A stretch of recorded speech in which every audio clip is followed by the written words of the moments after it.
कुर्बान जाऊँ उन बहनों के कॉन्फिडेंस पे जो मुझे मैसेज करके पूछती हैं कि निखट्टू शौहर को सही करने के कोई टोटके बता दीजिए। ऐसे निखट्टू शौहर जो रॉयल प्रोटोकॉल के साथ खटिया पे चिपके पड़े हैं, मोबाइल पे उँगलियां घिस चुके हैं, लेकिन जैसे ही बीवी बाहर खुद कुछ काम करने की इजाजत मांगे तो अचानक उसके दिमाग के अंदर मिजाजी खुदा होने के जंजिले आना शुरू हो जाते हैं, या फिर आस पास के ही दूसरे लोग उस औरत की हिम्मत तोड़ देते हैं। कहते हैं, नहीं बेटा नहीं, शौहर की इजाजत के बगैर तो चिड़िया भी पर नहीं मार सकती। सदके जावा, जिस चिड़िया का चिड़ा दाना लाने के बजाय चिड़िया की पोजीशन संभाल के घोंसले में अंडे पे बैठना पसंद करे तो ऐसी चिड़िया बाहर ना निकले तो क्या भूखी मर जाए। ऐसे निखट्टू शौहरों को सुधारने के लिए टोटके ना ढूंढिए। जितनी एनर्जी आप इस घर के शो पीस को इंसान का बच्चा बनाने में जाया कर रही हैं, उतनी ही हिम्मत खुद कोई काम ढूंढ लेने में लगाएं तो आपका और आपके बच्चों का मुस्तकबिल जरूर सुधर जाए। और वैसे भी कहीं भी ऐसे निखट्टू कामचोर शौहर को गोद लेके पालने का भी नहीं कहा गया, और ना ही किसी बिगड़े हुए इंसान को सही करने के लिए आपको जमीन पे उतारा गया है। पड़े रहने दीजिए ऐसे निखट्टू शौहरों को घोंसले में अंडों के ऊपर ही। और वैसे भी इनको मिजाजी खुदा का लकब तो हरगिज सचता भी नहीं है। आप जरूर कुछ अक्लमंद लोग कमेंट बॉक्स में आके मुझे फतवे देंगे, लेकिन साहब खाली पेट सिसकते दिल तरसती आंखें फतवे नहीं रोटी मांगती हैं।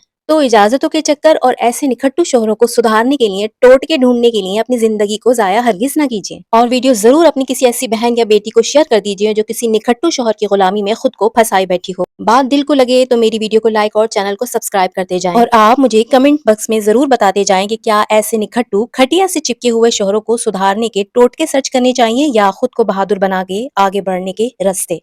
जज़ाकल्लाह।